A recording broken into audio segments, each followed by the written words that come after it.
The divine design within you. Jesus lived and taught for 33 years before his crucifixion. 33, a number woven deeply into the very architecture of your being. Your own spine, the central column of your body, has exactly 33 vertebrae. This is not a coincidence. This is not random biological chance. It is a living signature and echo of the sacred pattern that has been imprinted in you since before your birth.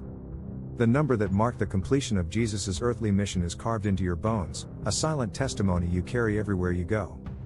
Every step you take, every breath you draw, every movement of your body rests upon this ladder of light, this inner Jacob's ladder, rising from the base of your body toward the crown of your head, just as the Christ rose from the earth toward heaven. The sacred numbers in your bones, you have 12 ribs on each side of your body. 12 pairs, 24 ribs in all, forming a protective sanctuary around your heart and lungs. 12, the same number as the apostles, the tribes of Israel, the gates of heaven, and the months in a year. This repetition of sacred numbers in your anatomy is not accidental. It is divine geometry. God's design is not only written in the stars, it is built into your bones. You are the architecture of the cosmos in human form. The temple is not in Jerusalem.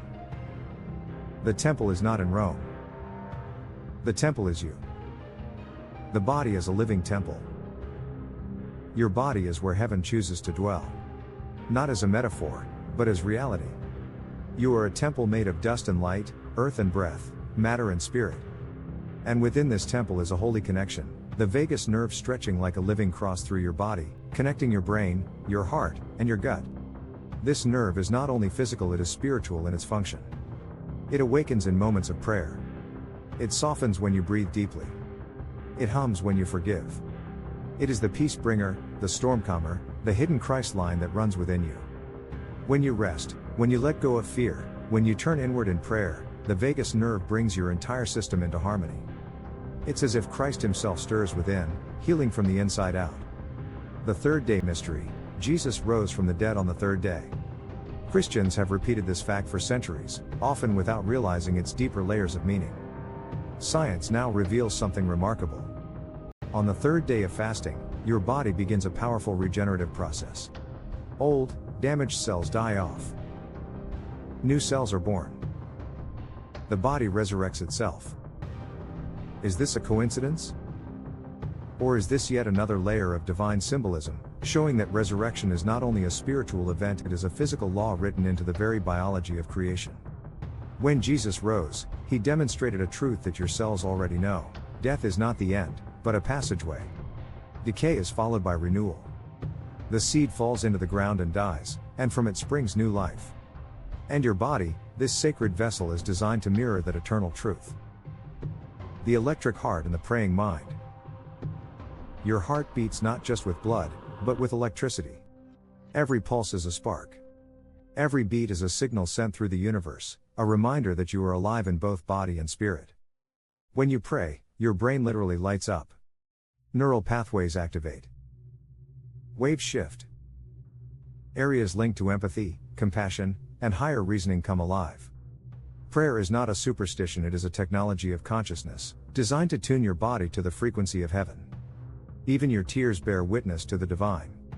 Science has discovered that tears shed in grief are chemically different from those shed in joy. Your emotions imprint themselves in liquid form. The body speaks in a language older than words. Your bones, too, hold memory. In ways we do not yet fully understand, your skeleton records the story of your life. It remembers falls, traumas, moments of strength. You carry your history within you, and yet your body, in its quiet love for you, works every day to keep you standing, breathing, living. Fearfully and wonderfully made. You are not a random accident. You are fearfully and wonderfully made. You are prophecy clothed in skin. You are dust infused with deity, matter kissed by spirit. God did not simply create you from the outside. He carved his own pattern into your very being. You don't need to look to the sky or to faraway holy sites to find him. You don't need to climb mountains or travel oceans. You need only to turn inward. To still the mind. To listen. He has always been there, in the quiet center of your being. The divine spark dwells within you, waiting not to be found, but to be remembered. The paradox of humanity and divinity. You are both fragile and infinite.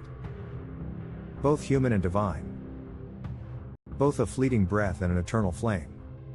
Created in His image, you are not simply a follower, you are a living continuation of Christ's presence in the world. Your body and soul together form a temple. Within you is a sacred heart, a divine soul, and a spirit that is eternally connected to its source. You are holy dust, ordinary in appearance, extraordinary in essence. You are a living blessing, a walking prayer, the eternal Word made flesh again. Every act of kindness you do, every truth you speak, every time you choose love over fear, you resurrect the Christ within you. Another Christ resurrected. When you see yourself clearly, you realize the story of Jesus is not only history, it is blueprint.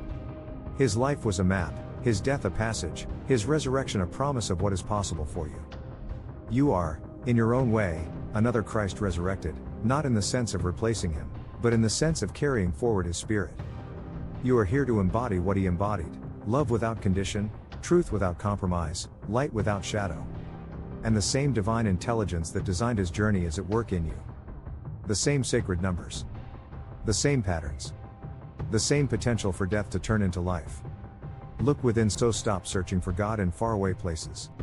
Stop thinking holiness is something you must earn through rituals alone.